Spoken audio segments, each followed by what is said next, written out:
My name is Andrew Weaver. I'm from Pocinelli. We're an AmLaw 100 firm. I'm located in Houston, Texas, but we have 23 offices nationwide. The slides only reflect 22, but we're in the process of updating as we added one in the last month. アンドリュー・ウィーバーでいらっしゃるアンドリューは、ホリステネーリオフィスから、来ております。そして、ホリステネーリはアメリカに23のオフィスがある大きな事務所となっております。アンドリュー自身はヒューストンをベースに仕事をしております。And just to give you a brief view of where our offices are, we have a slide here that shows where we're located across the United States. We're up and down both coasts as well as in the middle of America, and we have over 950 attorneys nationwide. そして、こちらがホリステネーリ事務所のオフィスのロケーションとなっており、アメリカ全国各地にオフィスがございます。950名の弁護士を擁している事務所となります。While we're only a US-based firm, we do work for clients all over the world, and this slide shows the places that we do work. そして、事務所自体は、アメリカにございますが、クライアントは、世界56カ国にサービスを提供しております。Last year, we filed over 5,000 patents and over 2,000 trademarks. そして、ホリステネーリ事務所は、昨年5000件以上の特許出願、そして2000件以上の商標出願を行いました。And I'll skip over the industry recognition, but you're welcome to take a look at the industry recognition on your own. こちら、事務所が表彰されたことについての詳細が書かれておりますが、こちらはスキップいたしますが、後で興味がありましたらどうぞご覧ください。Now, what I did here for the first part of the introduction, talking about AI and 101, is I've put in the USPTO director. As you all probably are aware, Kathy Vidal has newly been appointed to be USPTO director and was installed in April of this year. そして、今日のお話は AI 特許に関するものですので、最初に新しい USPTO の長官についてお話しいたしますと、彼女は、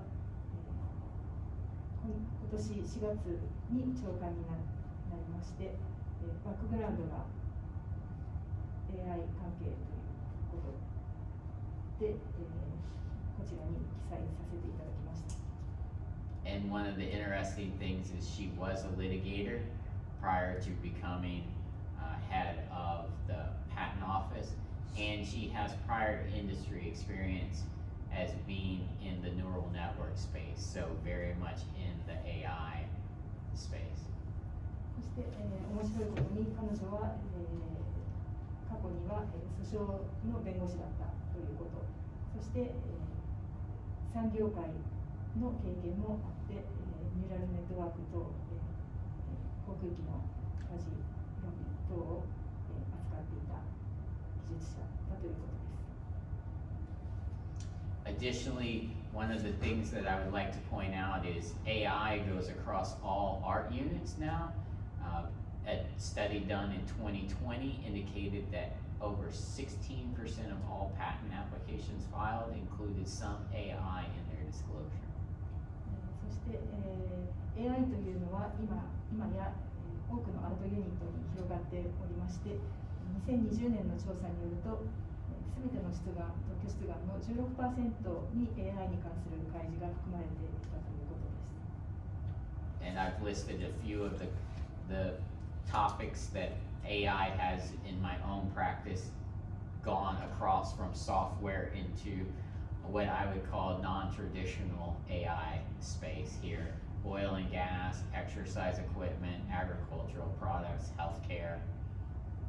そして、これまでに AI がどのような分野にまたがっていたのをアンドリューが見てきたかというと、ソフトウェアから始まって石油ガス、運動機器、農業製品、ヘルスケア等々にも AI が広がっているというのを見てきています。And so this just shows some of the statistics of where AI patents are being filed from. And you can see that Japan is right behind the US, and I thought that was kind of interesting. そして AI 特許がどこの国から出されているかという統計ですけれども、日本がアメリカに次いで2位というところが面白いということです。And then this tracks the growth of the US and five top foreign country assignees from 2010 to 2020.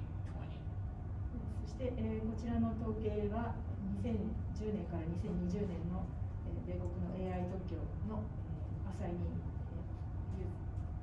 譲り受け人の数の増加を示したものとなります。So the next couple of slides cover the basics of 101. How detailed would you like to learn about the steps? Would you like me to go through it in very fine detail, or should we go on to the pointers? 次からが、セクション101、101条の基本についてですけれども、どのぐらい詳細にお話を聞きたいかということを聞いていますが、いかがでしょうか。一つ一つ細かくお話しした方がよろしいでしょうか。念のため一つ一つそうですね、フローチャート、12ページのフローチャートあるかと思うんですが、そのあたりも解説いただけるとありがたいのかなと思います。Gentlemen would like you to go through the flow chart. Okay, I'll scoot the computer up a little closer so I can try to read it here. See if there's a way for me to enlarge it.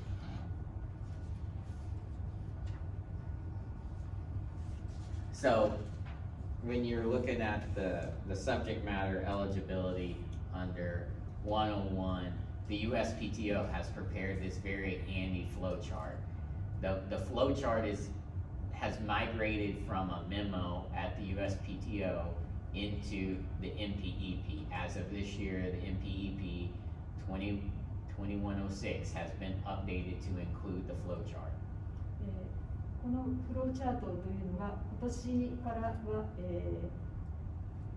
MPP の中に入ってきたということで、101条を、の特許適格性の判断に使われるフローチャートということになります。So the basic principle is laid out in the beginning is what's called BRI, or broadest reasonable interpretation of the claim, is determined as a whole. That is the first step that the Patent Office always performs in determining the scope of a claim. まず一番最初のところですけれども、USPTO がクレームを判断するときには一番広い解釈というのがどういった範囲になるのかというのを、確立します。The next step that is performed is determining whether the claim is directed to a process, a machine, manufacture, or composition for matter.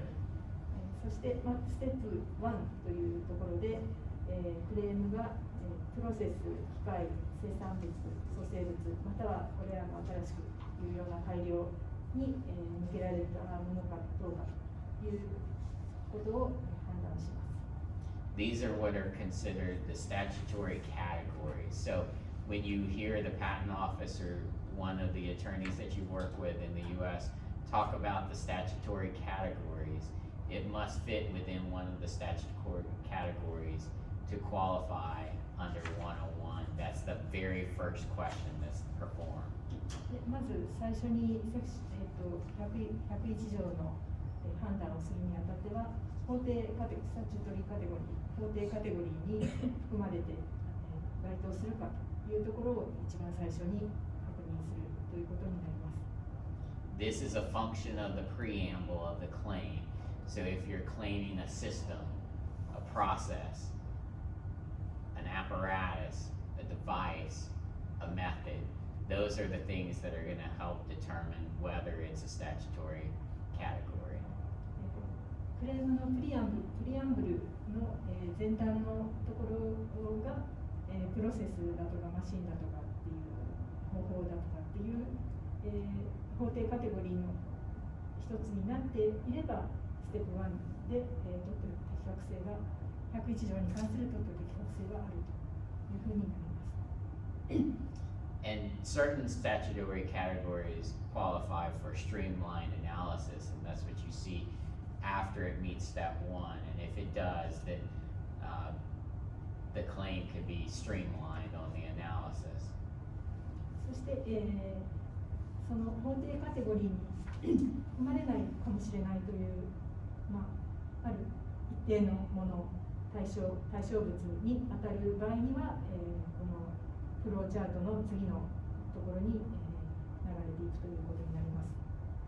The next question is referred to, is it a judicial exception? And a judicial exception is the claim directed to a law of nature, a natural phenomenon, and also known as a product of nature, or an abstract idea? そして、まず、ステップ2A のところで、司法上の例外ということで、判例でこれは、特許的確性がありませんというふうになっているものとして、自然法則、自然現象、または抽象的なアイデアというのは司法上の例外として特許的確性がないということになっております。For AIA, it's primarily going to be what's considered the abstract idea. Sometimes you might fit into the law of nature, but typically it's the abstract idea. そして、AI の、出願に関しては通常抽象的なアイデアかどうかということが判断されることになります。So if it doesn't, so you have to determine, isn't it one of the judicial exceptions? And if yes, then you have to go to the inventive concept. So we'll get into a little more detail about how to argue that a claim doesn't meet the step 2A and be removed. But then the next question is, if the patent office determines it, then they typically go to the inventive concept. そして、 2B. 2A ステップ 2A で司法上の例外であるというところがイエスとなってしまった場合には、次の 2D というところでインベンティブコンセプト、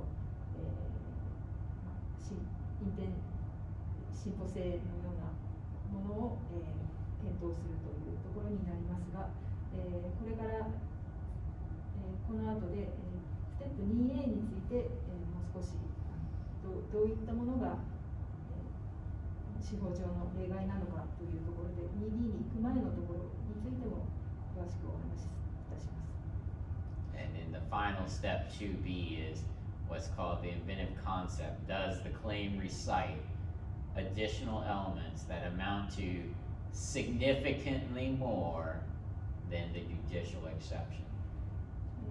最後のステップ 2B のところが、インベンティブコンセプトというところですけれども、そこで、たとえ抽象的なアイデアであるというふうに、判断されたものであっても、司法上の例外を大幅に上回る追加の要素を、持つもの、記載しているものであれば、特許的確性があるということの、検討、判断がなされるということになります。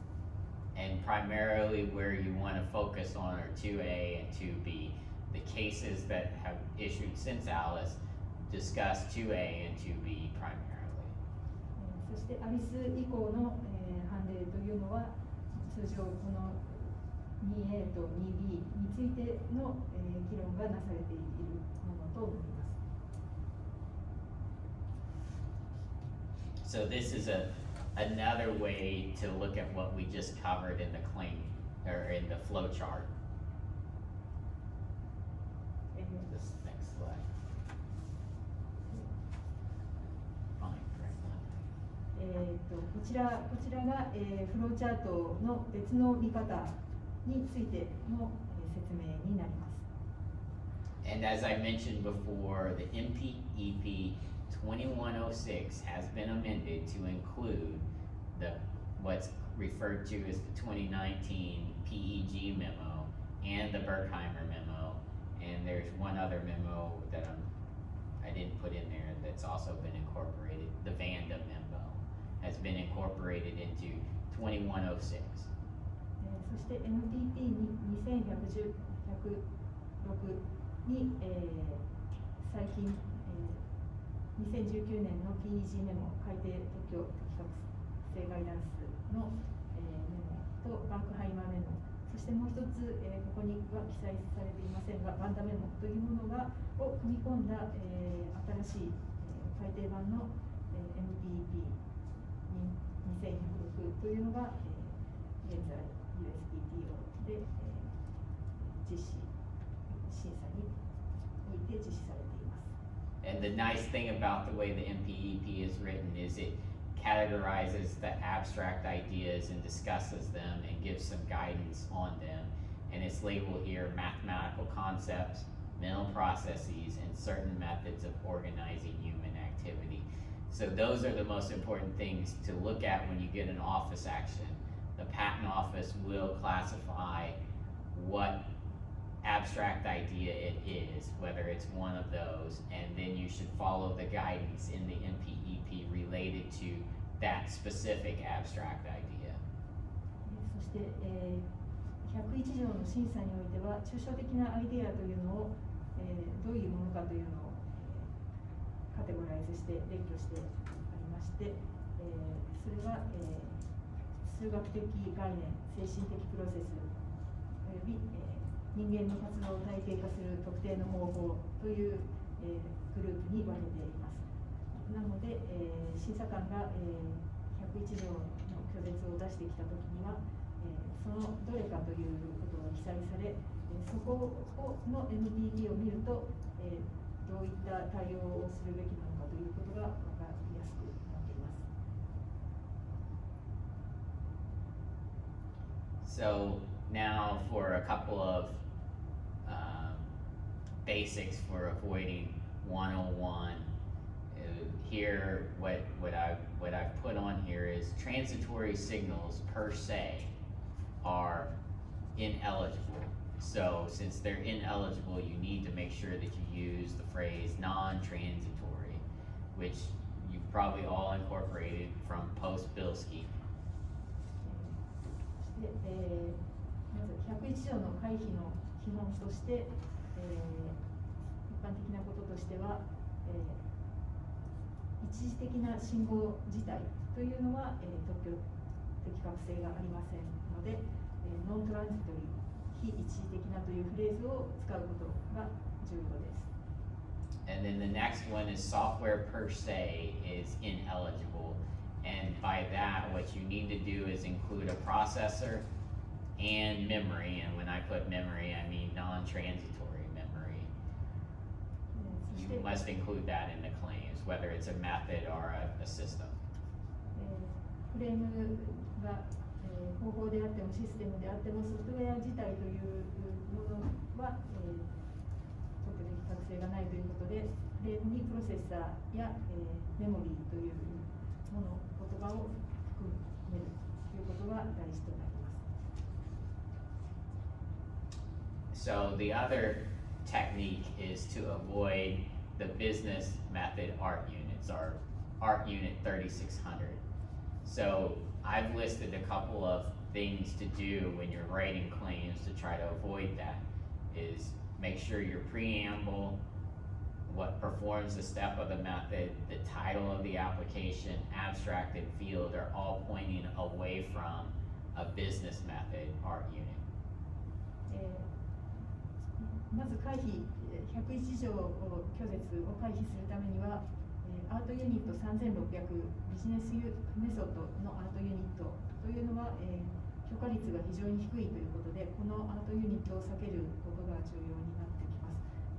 それを避けるためには、プリアンブルのところの記載、また、方法のステップを実行するもの、最初のタイトル、要約書、技術分野等の記載を、気をつけて、書くということで、アートユニット3600を避けるということができてくるということです。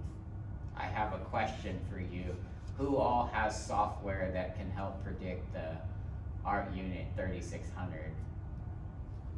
皆様に質問ですけれども、ソフトウェアでアートユニット3600を避けるためにどのようなことをされているかという。Probably just me. So one of the things we do when we write patent applications is run all of our claims through software to help us predict whether those claims will wind up in Art Unit 3600. So you can avoid it. So you can change words in the claim, and the software predicts it based on the changes in your claim. Is it going to get outside of essentially 3600 and You 101? think about making a software? We actually use it. Use it? Yes. You have a software like Yes. アンドリューたちは、ソフトウェア、アートユニット3600を避けるためのソフトウェアを使っている。これをするとここのアートユニットになるというソフトウェアを使っているということです。Our firm has developed software, and we also use third-party software. We've developed our own software to write patent specifications using the input of the claims. そのソフトウェア、アンドリューの事務所で使っていて、第三者のそういったソフトウェアも存在しているということですが、明細書をそのソフトウェアに、かけると、どこのアートユニットになるかというのを示してくれるということで、いろいろと変えてみて、どのアートユニットになるかというのを試したりとか。We've recently sold it to Rowan IP. Rowan IP bought the software that we developed. 別の事務所、ローイン IP というところにそのソフトウェアを売ったということです。So now turning to some very specific 101 claim drafting tips for AI, since that's the primary discussion here today, is here you look at avoiding pure functional claiming and add specifics. That's the number one thing to think about for writing an AI patent. そして、今日の本題である、AI 特許で、101条の拒絶を回避する方法の、ヒントということですけれども、まず最初に純粋な機能だけのクレームを避けて詳細についての、記載を追加するということになります。The other is to recite the technical improvements in the specification. Some guidance is given in the MPEP there, which is incorporation of a case called AmDocs. そして、もう一つは、技術的な改善について明細書に記載するということで、こちら MPEP にも、記載をされています。AmDocs という判例に基づいた記載ということです。And the other is to include specific limitations on non-generic computer elements. So generic computer elements such as processor and memory do not get you significantly more. So you need to include non-generic computer elements as to how the functions or results are accomplished. そして、どのように、機能や、結果が達成されるのかということに関する非一般的なコンピューター要素を含めるプロセッサーやメモリーという一般的なものではなくて、非一般的なものを含めることによって逆位置上回避に役立つということです。 And specific in the example of machine learning is how is the machine learning trained? So one of the things that we encounter all the time in AI is the AI is AI, but really it's machine learning and where we are with AI technology. And so primarily what you're talking about is particular methods in which the machine learning model is how it's trained. And so that's where we are currently with AI in general. So what you want to do is talk about how that model is trained. AI 特許というのは、どのように機械学習をさせるかという、ことになるかと思いますので、その機械学習モデルがどのように訓練されるのかということについて詳細を記載するということが大事になってきます。 So the next tip that we have is link the steps to each other, not just have steps that are hanging out beside themselves, but link step 1 and step 2 together. And what I like to do is how the results are accomplished. If you can explain in the claims how the results are accomplished, that goes a long way. そして、各ステップを、それぞれただ列挙するだけではなくて、各ステップを相互にリンクして、それが、その結果、どのように結果が達成されるのかということについて記載をすると、かなり一応回避に役立つということです。 And the next one is positively recite the method steps. It provides more patentable weight to say transmitting rather than enabling transmission.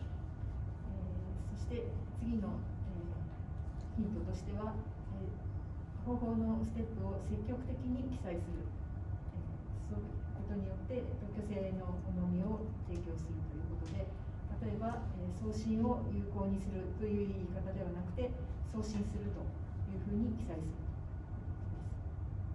And the more specific you can be on the novelty of the claim, the better off you are, because one of the things that often happens in 101 analysis is the patent office looks at your claims and just compares it to what's known in the art, and if you don't have that differentiation, they sometimes give you a 101 rejection rather than a 103 rejection. そして、クレームに新規な点を記載するということが、重要になっていきます。クレームの中に既存のものばかりが書いてある場合には、103条ではなくて101条を、出してくるということもあります。 Because remember, the key here is the step 2B, significantly more. So what you're trying to do is get to significantly more, and the more specific you can be in the novelty, the better off you are. Not saying that you have to have this in your independent claim, but it is a very good idea to at least include it in a dependent claim when you're drafting them. そして、必ずしも独立項に入れなくても、少なくとも、従属項には大幅に上回る追加の要素というものを記載することで、新規性、進歩性の点を、しっかり記載するということで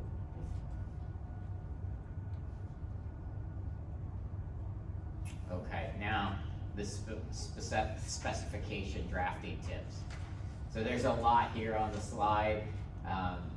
It goes into some very specific details about what we think having in your specification will help you to as the fallback position. Not only is it fallback position, but having some of these details in the specification help the examiner understand how it's different than the 101 cases that are out there right now. 明細書の中で詳細な記載を書くということによって、クレームのバックアップの、情報というを提供するということにも役立ちますが、それだけでなく審査官が、他の101条に関する他のものとの、区別をするために、その発明を理解することができるようにするということのためにもしっかり記載するということが重要になります。So the big tip is that first one. Describe not only what a trained neural network or machine learning model does, but how such model is trained and how it does it. そのトレーニングされたニューラルネットワークや、機械学習モデルが何をするかということだけでなくて、それがどのように訓練トレーニングされているか、どのようにそれを行うかということまで説明するということです。 So the other one that we often do is describe the technological improvements over the prior art without admitting prior art. So don't say this is prior art, rather say this is an improvement. それから、先行技術を認めるような記載をするのではなくて、先行技術に対するこれが、技術的な改善ですという説明をするということです。 And talk about the benefit of it. そして、どのように、利点があるかということについて記載するということです。 So here, avoiding 101, some advanced considerations. So I would assume most of you are drafting Japanese patent applications that eventually either become a PCT or get filed in the US, and that's why you're here. So one of the tips, I've done a recent analysis for a particular client here in Japan, and one of the things that their counsel is doing well that I would recommend is consider, instead of going a PCT route, rather file a foreign claim or priority in the US at the 12-month period. 日本出願から12ヶ月の優先権期限の間に PCT を出すのではなくて US 用の明細書を使って US に優先権主張して出すと。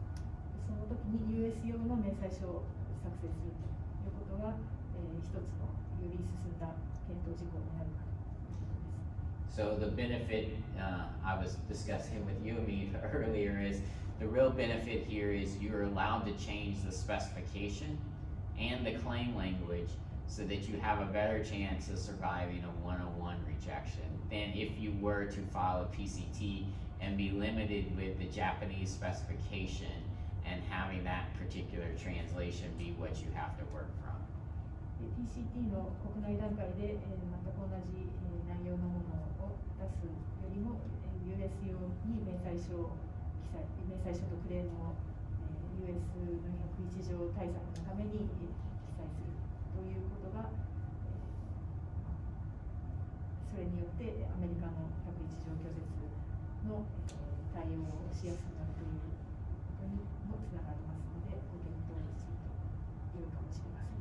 And if your client won't go for that, instead of filing a national stage, I added this after discussing with Yumi, is you instead of filing a national stage entry, you should definitely consider filing a continuation rather than a national stage in AI or any case that's subject to 101.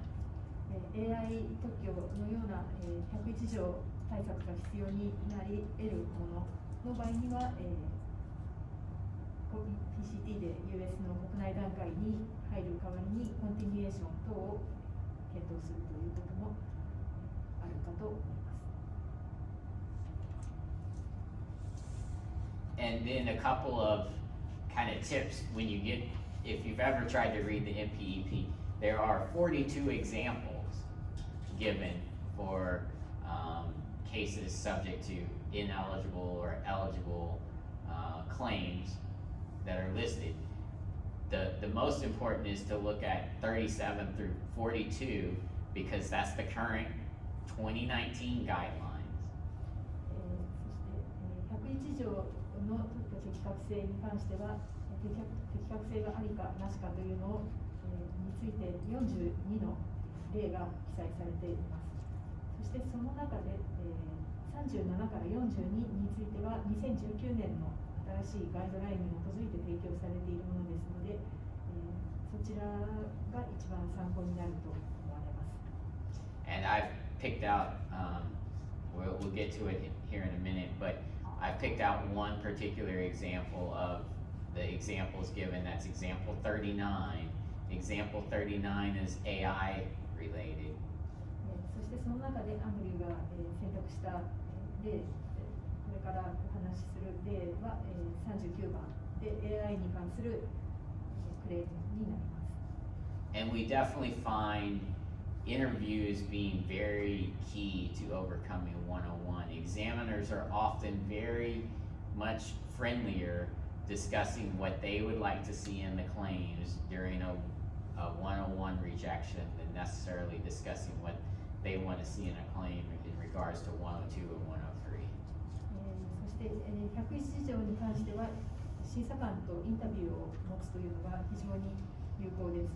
エグザミナー、審査官は102条や103条と比較しても101条の拒絶に関してはこういったものを記載してくれれば、特許適法性ありとするというようなことを言ってくれることが可能性が高いということです。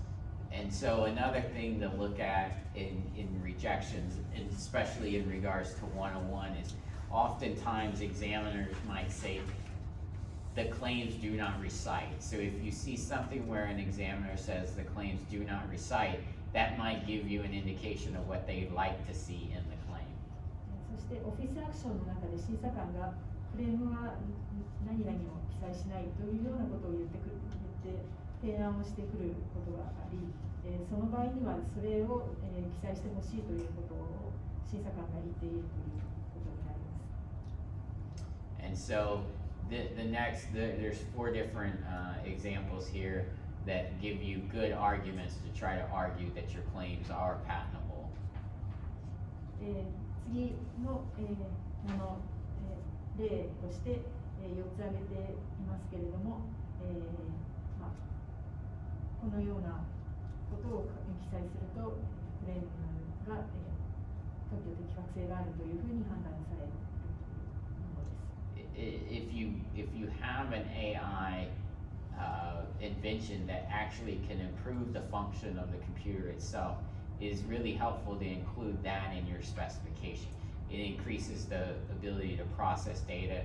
It allows the computer to function faster. Anything that you can say about that, the better off you are. コンピューター自体の、機能を向上させるなどのことについては明細書に記載をするということが、役立ちます。 And finally, if you have a technical solution to a technical problem, that's often a very good way to overcome a rejection. そして、技術的な問題に対する技術的な解決策に対処しているというようなことを記載するということも101条拒絶の対応として役立つものとなりま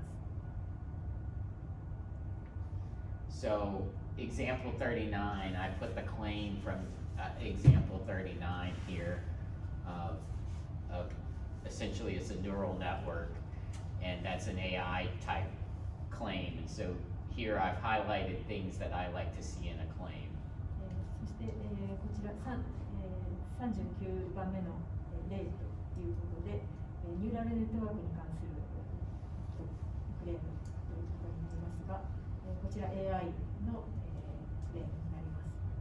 そして、どういった記載をしてほしいか、含めてほしいかということをハイライトしています。これはハイライトします。はい、イタリックで記載してあります。ハイライトというか、イタリックになっている部分が、記載してほしいものということになります。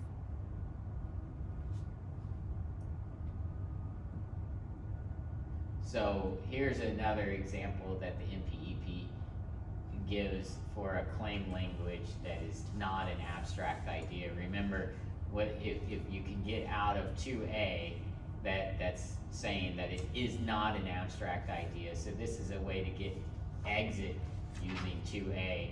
And here's some language right out of the MPEP that you can take a look at I've given you the citation, and at the end of the presentation, I've actually given you the link, so you could type it in if you wanted to go read all of MPEP 2106.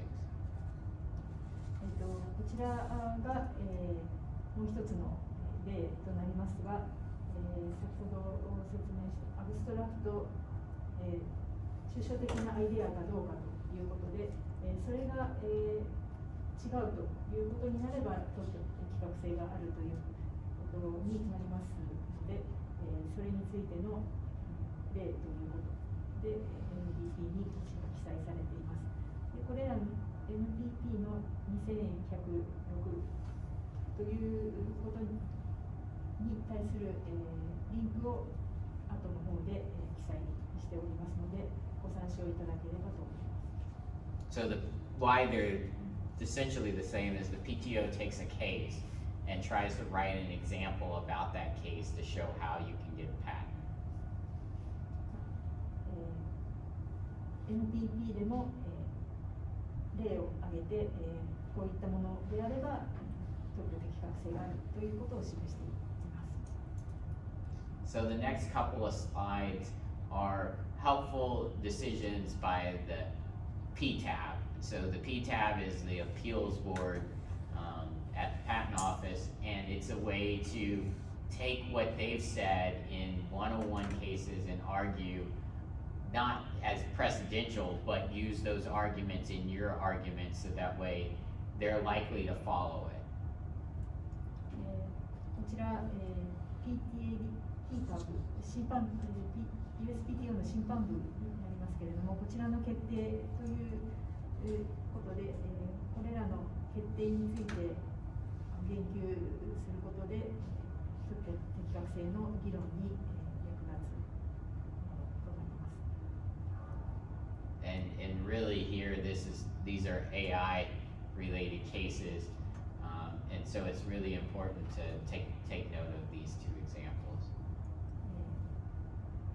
そしてこれらの、例に関しては AI 関係のものですので、これらを参考にすることが有用である。And then the next one is, remember we also talked about significantly more. So if you look under the significantly more of the 2B step, here are some guidelines straight from the PTAB about how something could be significantly more. そしてこちらのケースについては、どういったものが大幅に上回るもの、追加の要素となるかということについて、判断を決定をしているものとなりますので、こちらを参考に議論するということが良いかと思います。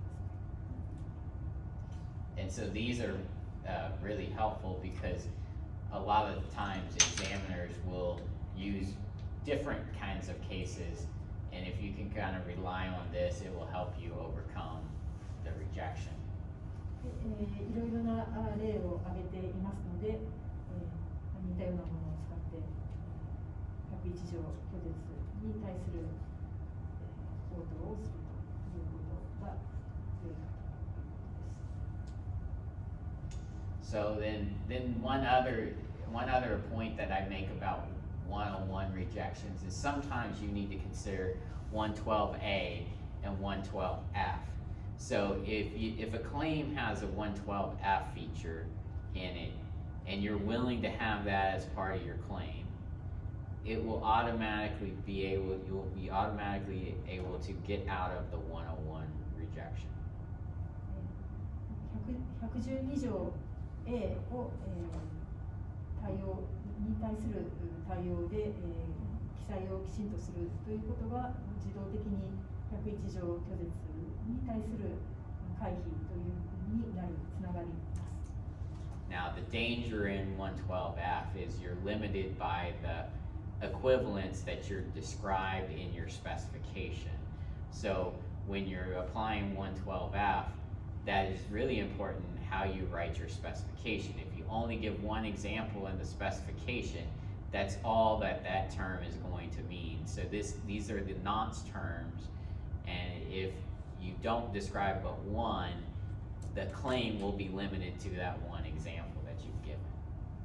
そして112条 F の、means プラスファンクションのクレームの場合には、その明細書に記載されている、例だけが範囲となりますので、たくさんの、実施例を挙げるということが重要になります。So the other thing that often happens in cases that are AI related is the patent office issues a 112A rejection, and the 112A rejection goes something like the following.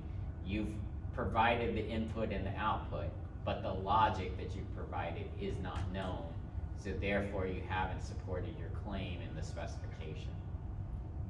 AI に関する112条 A の区別として、入力と出力は、記載されているけれども、その間のどういったことをやっているかのロジックについて記ではないということで、記載がないということに対する112条 A の拒絶が来たりします。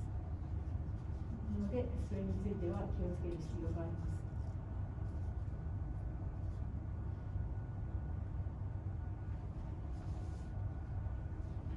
So one key point to make here is the last point is that the Federal Circuit has yet to decide subject matter eligibility of an AI related patent. そして、CFC に関しては AI 関連の特許に関する、判決というのをまだ出していません。So courts are all over the place of what qualifies as 101 and what doesn't qualify as 101. And I've given an example here in the next part by the Federal Circuit. These are two decisions, and the same judge, Judge Stoll, wrote both opinions. One found in Universal, it was determined that there was ineligible subject matter, and in Cosmo Key, it was determined that there was eligible subject matter. CFC で、同じ審判官が、これに一つの案件ケースについては特許適格性がありなしとして、もう一つの案件では特許適格性がありという意見を判決を出したということです。So I don't know if you caught that. The same judge wrote both opinions. 同じ裁判官が、片方では特許適格性がない、片方ではありということを書いたということです。And now to take a look at the claims. ですので、それらについて、クレームの詳細を見ていきましょう。So this claim was deemed ineligible. で、こちらのクレームは、特許適格性がなしというものです。And the following claim was deemed eligible. そしてその次のクレームについては特許適格性がありということになりました。So perhaps you can come up with a good argument as to why. どうしてこれらはこういう結果になったのかということについて、皆さん、何か議論があればお願いしますということです。Perhaps it has to do with the preamble. もしかしたらプリアンブルの記載によるものかもしれません。And if you notice in the one that was determined eligible, it's a method of authenticating a user to a transaction at a terminal. 一つは、端末での取引に対してユーザーを認証する方法だ。And there's a whole bunch of other features that I agree with, that it would be eligible here. でこちらの特許適格性ありという方に関しては、確かに特許適格性はありかなというふうに思うような限定がある。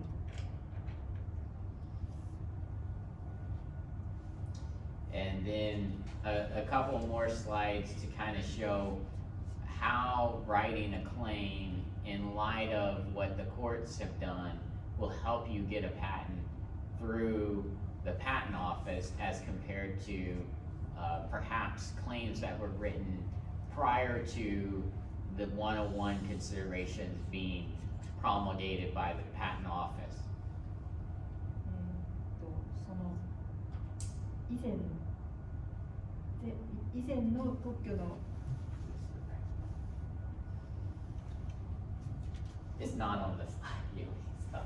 特許適格性が、以前特許の、簡単基準が変わる前に記載されたものについて、So the first one was written without the guidance from the courts and without the guidance from the patent office, and it was deemed, the claims were deemed ineligible. However, there's a patent that's really similar that was recently issued by the patent office, and its claims by the patent office were deemed eligible. And I want to do a little bit of comparison and contrasting here. So on one hand, The court said ineligible, and we'll take a look at the claim.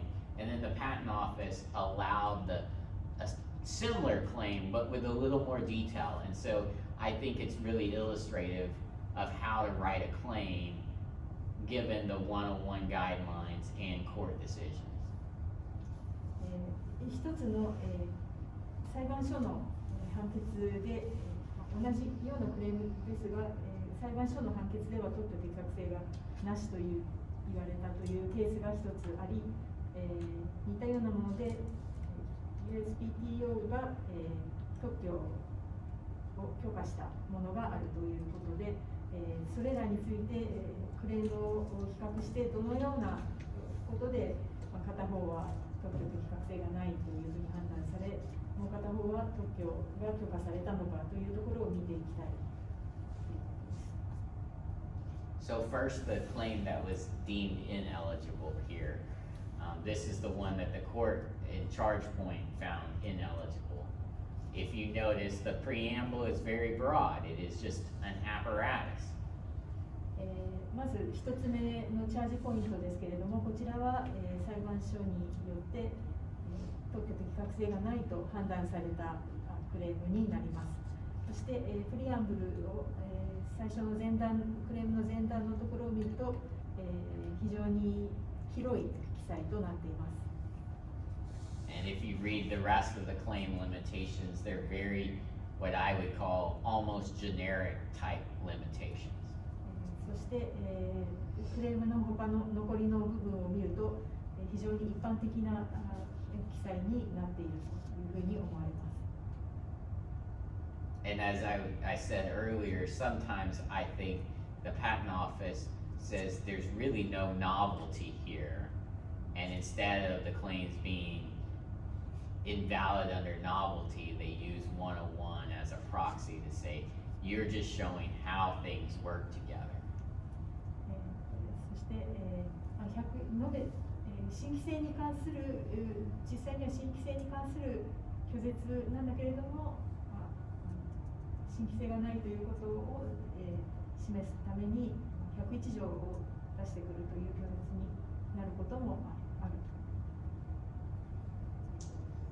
And then as you can see, the font got a lot smaller in the claim that was deemed eligible by the patent office.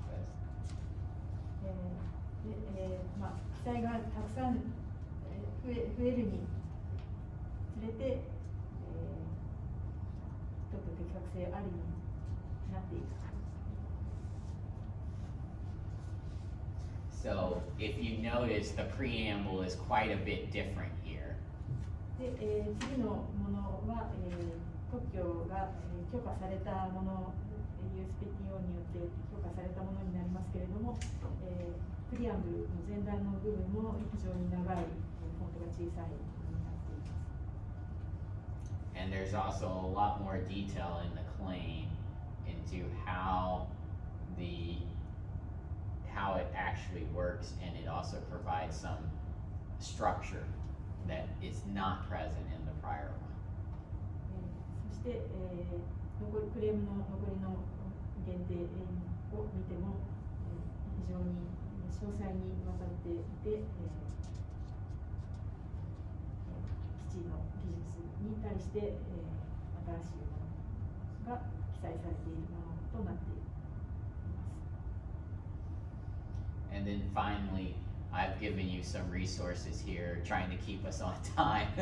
And I've given you some resources right here at the end. There's a couple of things to discuss. MPEP 2106 or 2106 is set so that it has all of the different memos and all of the different items that the PTO has published to date. They incorporated that earlier this year. MPP の2106に関しては、今年の、時点で、あらゆるメモ、101条に関するあらゆるメモすべての情報を、組み込んだ内容となっています。So the other thing that's also important is there, I don't know if you've ever heard, but the Patent Office puts on trainings for examiners. You're free to watch the training. They have videos, they have training materials that they give to examiners. Oftentimes, what I say is if it's something that I haven't seen and it's the first time I see it, oftentimes I go there and say, oh, they just had a training about a month ago about this particular topic. So it is a really helpful resource. All that training is available to the public. You can watch it, you can learn about it, you can read about it. そして審査官のトレーニング用の、ビデオ等の、資料が一般公開されていて、誰でも見れるようになっています。見たことのない拒絶理由等が、出てきたときには、ここを見ると審査官が新しくトレーニングを受けたということが分かったりします。And then finally, the USPTO actually has a dedicated AI page. So part of the USPTO is they have a community outreach, and one of the community outreaches is AI related. So there's various members. I've been to some of the programs, and there's various members of our firm that attend these programs that are put on by the USPTO through the AI initiative that they have. そして、USPTO は AI の専門のページ、ウェブページも、あります。こちらに、USPTO が、いろいろな人たちに、事情を聞いたり、いろいろな、コミュニケーションを持っているということです。知り合いの方たちもそのコミュニティに入っていたりということもあるようです。And thank you for your time. If you have any questions, how long do we have? How long do we have? I kept it to an hour for the discussion. ご質問等ございましたら、どうぞお願いいたします。And now I have a question for you, what a law firm should be. 皆さんへの質問、ローファームはどのようにあるべきかということ。これのプレアンブルについて102条の新規性や103条の非自明性ではプレアンブルの記載は考慮されないという理解だったのですが、101条の発明該当性判断するにあたってプレアンブルも審査官考慮するのでしょうか。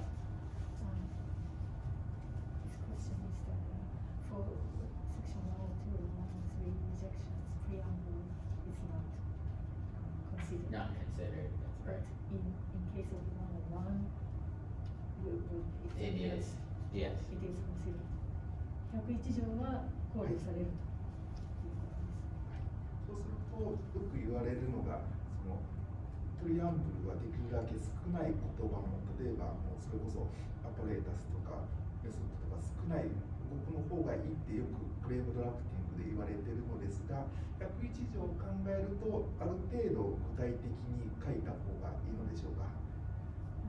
They often say told that they should Narrow. make preamble smaller, like little words as possible. That would be the practice if you're writing anything outside of AI related or 101 related. But for 101, it It is is advisable to make it longer. AI 以外のものに関しては少なく記載した方がいいと。はい。ただ AI 特許に関しては長く詳細に書いた方がいい。なるほど、ありがとうございました。Because remember, you're trying to get over the 101 rejection. That's the primary purpose. And it also helps define what the claim is about. So the reason why it's important is it can't just be you load up the preamble and it's only in the preamble. Rather, the preamble defines what you're going to be claiming. And you need to incorporate some of those types of things into your claims, right? You could get by with a small preamble, but I find it helpful to set the stage for what you're actually trying to get accomplished in your claim. そのクレームの中にそのプリアンブルの中身というのを書いていくことになりますけれども、プリアンブルによってどういったものがクレームの範囲かということを、こう設定するというか、というために、プリアンブルをある程度書いて、どういったクレームですということを示す。で、その後で中身についてもそれに対応したような形のものを記載していく。And to be clear, the reason why someone's giving you advice about having a limited, small preamble is for litigation purposes.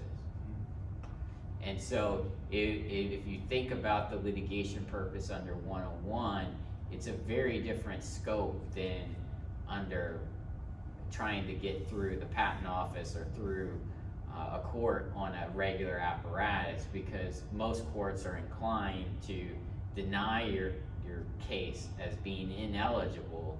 So if you have a really broad preamble, it helps them go that route. 裁判所が、101条で特許的確性がないというふうにする可能性というのが非常にあるということで、その方向性に活かせないようにするということが重要だという意味で、ある程度101条に関するものについてはきちんと記載、詳細に記載を、リアルの部分を詳細に記載を。And this one is really a really good example that the patent office has said. Example 39, if you're thinking about AI, this is a really good example. And again, I've italicized some things that I think are important here. I talked with a couple of colleagues.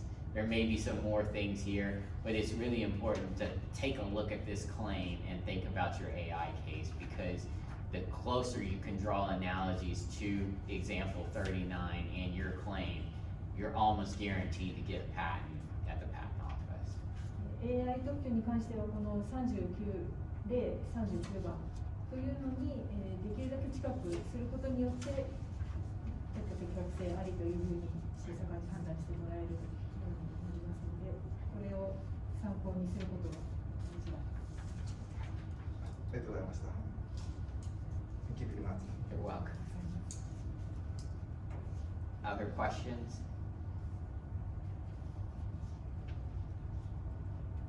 We covered a lot in 1 hour.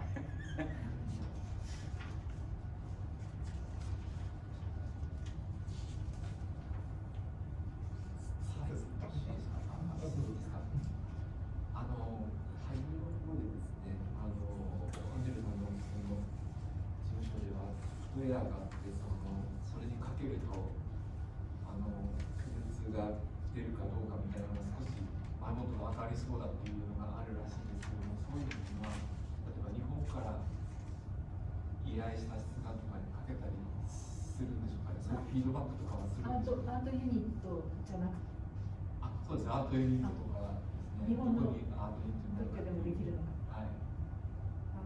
About the software of determining guessing building. Oh, yeah.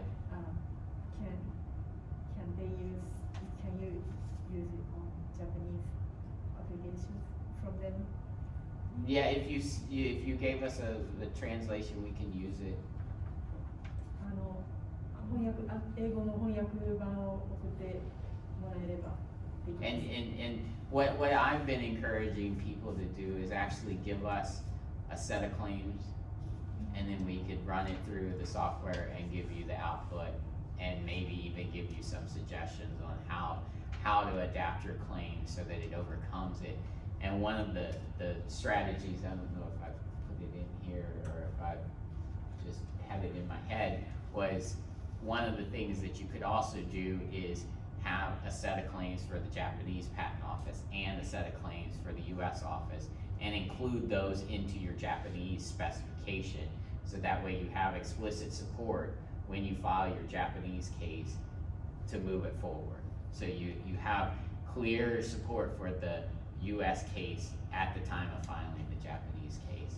And if you're interested in the software, I'm happy to give you the name of the software, and you're happy to, if you're willing to spend the money on it, you're welcome to use it. So to use your software, does it cost? You can subscribe to it. You don't have to go through me if you want to. I'm happy to do it. It's up to you. そのお金を払って利用権を得るということができるそうです。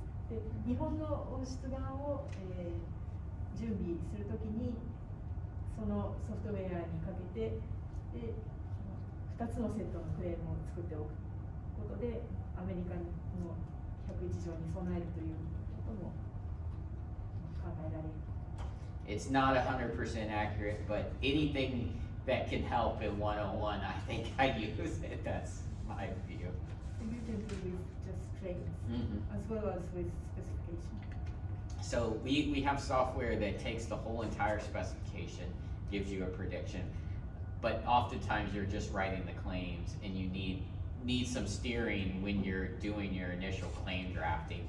That's primarily how I use it. As I take my claims and I run it through this analytical tool, it identifies 112 issues, it identifies all these different types of issues, and it spits out a report. I adapt the claims, I rerun it until I find what I like about my claims, and then press on writing the specification. アンドリューは、最初にクレームを書いたときにそのソフトウェアにかけるということで、そのソフトウェアが112条に関することとかの、レポートを出してくるので、それに対して直してまたかけてということをやっていると思います。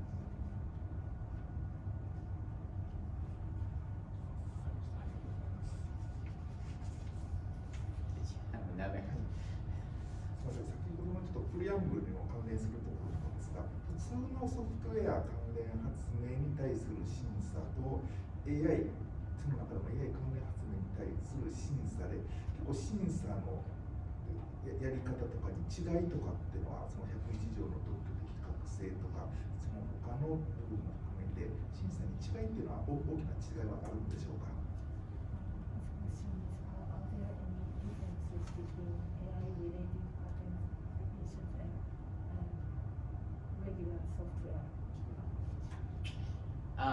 There's not necessarily. Primarily, the talk today was on AI related.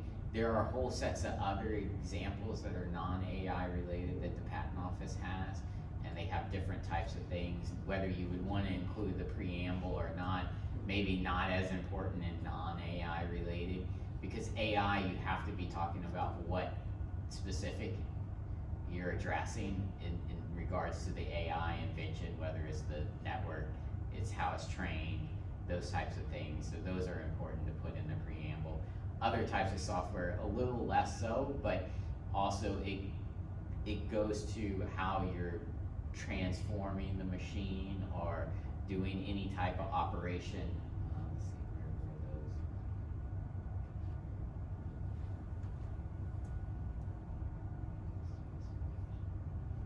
those? So to the extent that you're writing any claims, these are the general claim drafting tips that apply across all software, right? It doesn't necessarily talk about machine learning.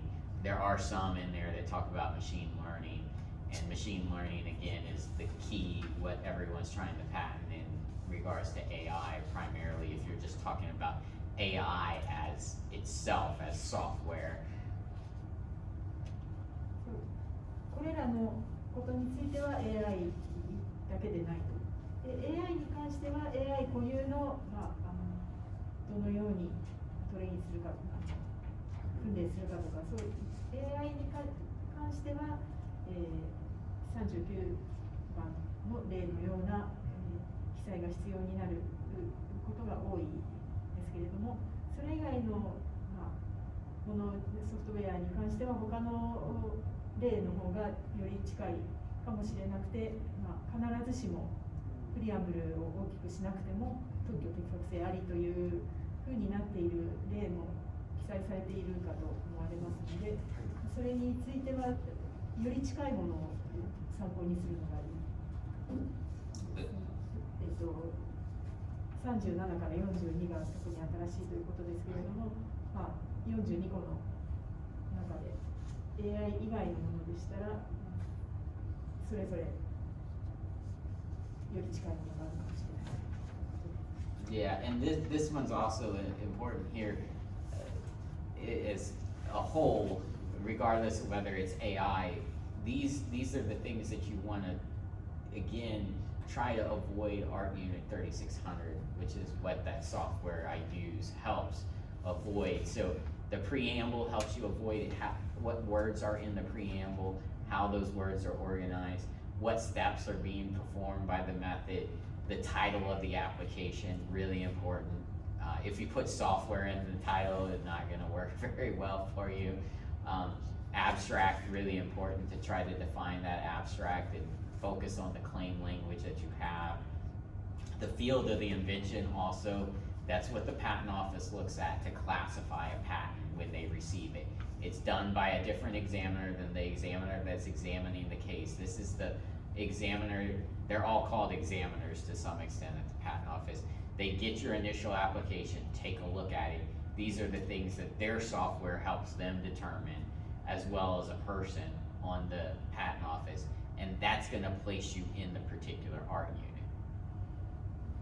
ソフトウェア関係の出願については、アートユニットいずれにしてもアートユニット3600は避けないといけなくて、それに仕分けするのは特許庁のソフトウェアもそうですし、人が見てやる場合もありますけれども、プリアンブルの記載ですとか、保護のステップを実行するのが何であるかとか、発明の名称、また要約書、技術分野の記載とか、そういったものを気をつけて、アートユニット3600にならないようにするという工夫は他のソフトウェアに関してもしています。And so if you just claim a method, you're highly likely to wind up in 3600.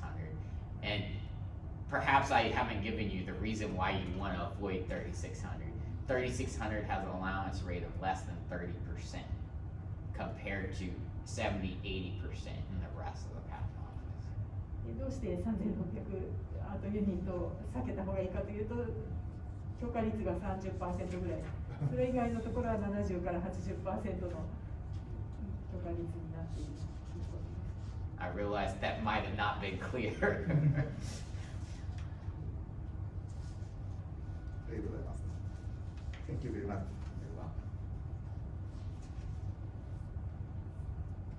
Any other questions?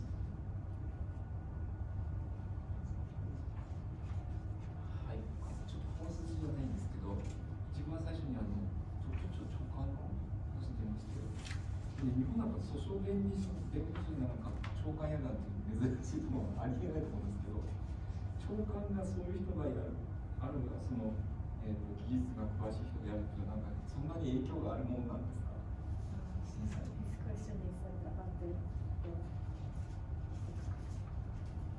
PTO director? PTO director, that is it not rare that litigator is becoming It's pretty common that they're litigators, actually. So, Inaku, the previous one, he was a litigator. He went back to his home. The law firm that he was at previously when Trump selected him, he's now at Irel, drawing a blank on the firm, Irel Mandel, I think. He's back where he was. And another question is does it make a difference that the director, PTO director is an engineer or? I think it's a little more important that she's actually an electrical engineer and has AI experience. So hopefully she'll help cause some changes at the patent office.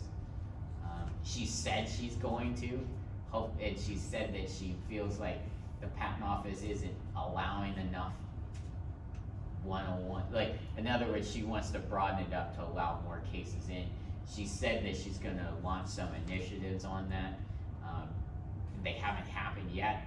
I thought they might have happened, but with the election cycle, it's perhaps being delayed until, she is, so to explain a little bit, she is actually not exactly a member of the cabinet, but she's right under the member of the cabinet. So the Department of Commerce has a secretary at the US government. The secretary is the cabinet member that sits in the White House.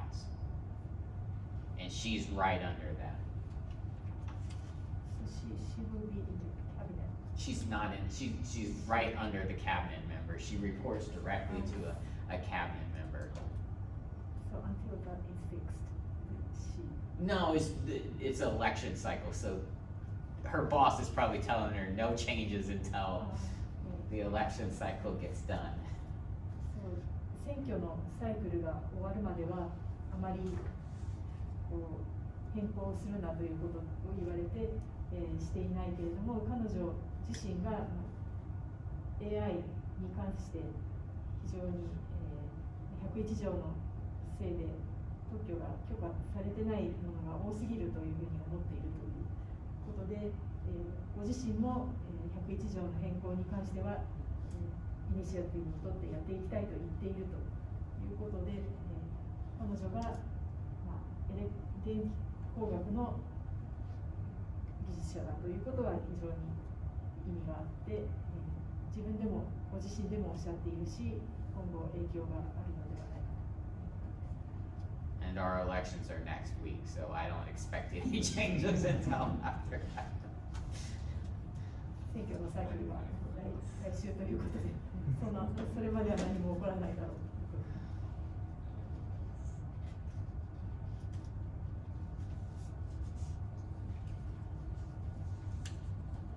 よろしいでしょうか。すみません、たびたび。米国企業の特に IT 企業の出願のクレームを見ていますと、その方法クレームと装置クレームのパターンが請求項1に方法クレームを持ってくることが多くて、日本企業だと大体請求項1が装置クレーム、アパレータスクレームなのですが、米国企業だと方法クレーム、IT ソフトウェアの関連で方法クレームが多いのですが、何か理由があるのかということと、あとそのプログラムが記憶された記憶媒体とミディアムクレームが米国企業を出しているのが多いんですが、それは何か、意味があるのでしょうかという2つ質問をお願いしたいと思います。From IT companies in the US, they are looking at their applications. Usually they start claims with method claims and then apparatus claim afterwards, Yes. which is Reverse. reversed from Japanese practice. So does that have any meaning? And also, a recording media with the CRM. Yeah. He sees a lot of In the US, in the US. but not so much here. does it, and he wants to know why. Okay, so I'll take the last one and then we'll go back to the first one. The last one, CRM claims became really popular when there was this thing called a CD. They're still written in the US. I tend to think they're not very valuable because most software is downloaded from the internet. There's other people who think they're still valuable because it's still fixed somewhere on a disk somewhere. So the fact that it's on a disk, some people say that that disk is the actual part that's infringing. People like those because it's a tangible medium in the sense that it's actually a kind of an apparatus. So you might get eligible subject matter for it automatically, theoretically. I'll let you do that and then I'll say one other thing about that. 記憶媒体が多いというのは、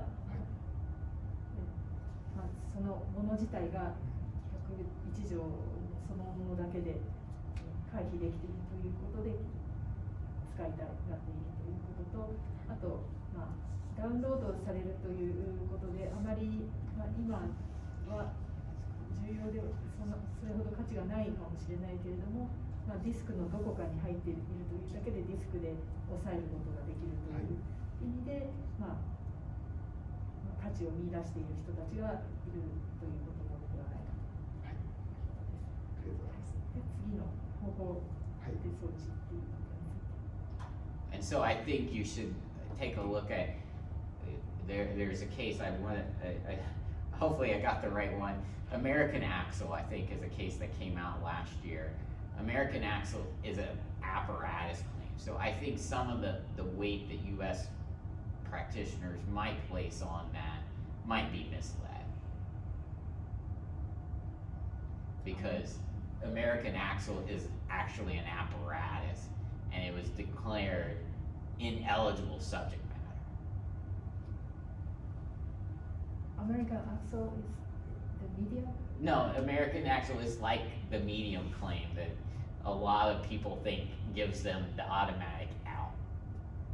But American Axle is an apparatus. It's an axle for a car or a truck. And it was declared ineligible.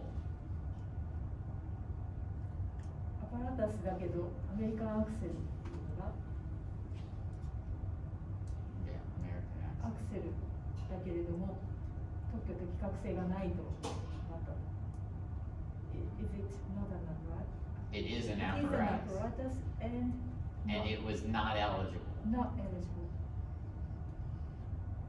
And by apparatus, I mean it's an axle. アパラタスなのに特許的確性がないというふうになったものが最近 was a recent case. I think it's last year or maybe it's 2019. I'm trying to pull up. 最近比較的最近のケースであった。ま Oh, it was this year, March of this year. あ今年の3月。Was it what was it? So this is one of the big changes that a lot of us practitioners are trying to force. Number one,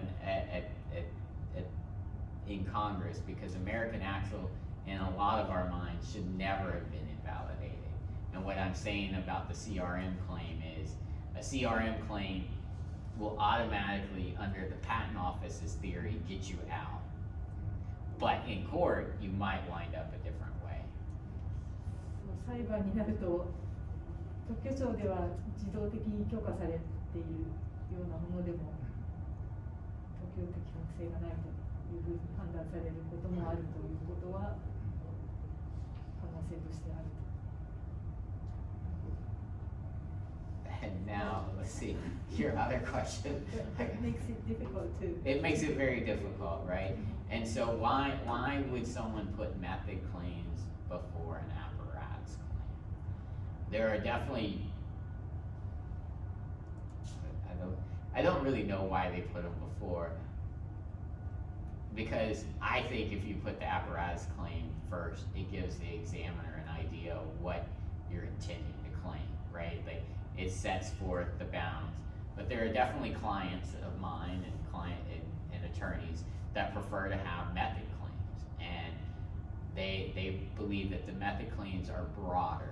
And since the method claims are broader, in their mind, it gives you the ability to say, examiner, you examine the method claim, you should examine the apparatus claim as well. And primarily it's driven from PCT practice, right? So if you submit something and you get it examined at the PCT stage, they examine the first claim that you have. And so if you want to get the method claim examined at the PCT stage, you need to have it first.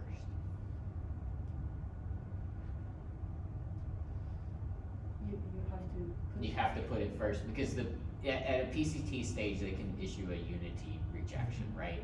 And if they issue a unity rejection, the second set of claims or the third set of claims don't get examined, only the first set.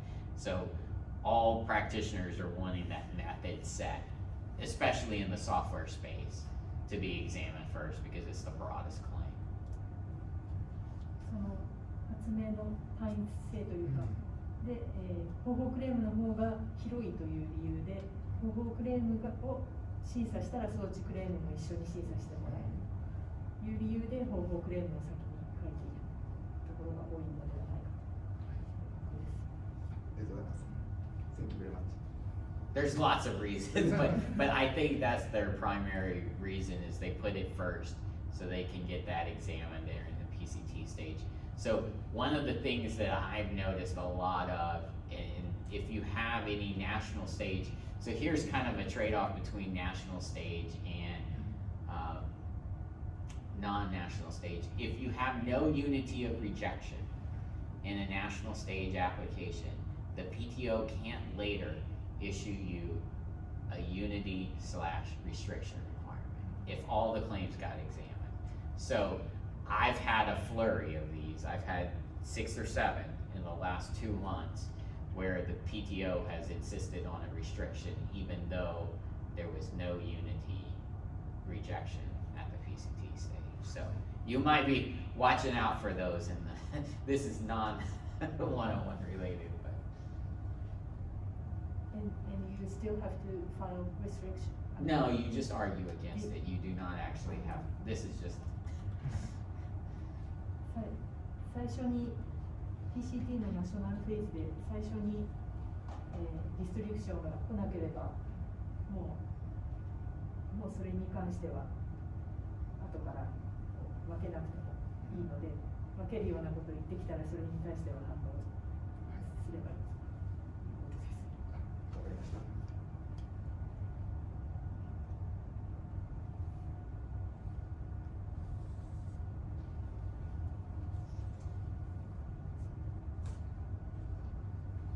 Thank you all very much for coming. If you have any questions, feel free to email me or anything else. お越しいただきありがとうございました。ご質問等ありましたら、アンドリューにメールを等でご質問ください。この後直接ご質問いただいても大丈夫ですか？そうですね、この後直接。ちょっと言いますね。